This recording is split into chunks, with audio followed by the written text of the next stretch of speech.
Сәрсенбіде Ресейдегі жанармай бекеттерінің 30%-ға жетер-жетпесінде ғана бензин болды. Бұл жанармай дағдарысының екінші толқыны бұрынғыдан да ауыр өтіп жатқанын көрсетеді. Тіпті Мәскеудің өзінде алғаш рет бензинге ұзын-сонар кезектер пайда болды.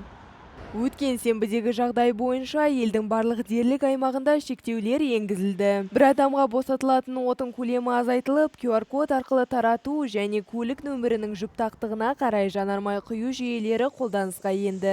Бұл дағдарыс Мәскеудің Украинаға басып кіруіне байланысты Киевтің оның әскери қуатын әлсірету мақсатында ресейлік мұнай инфрақұрылымына жасаған үздіксіз дрон шабуылдарының тікелей салдары. Тек тамыздың алғашқы 2 аптасында тағы 10-ға жуық нысан соққыға алынды.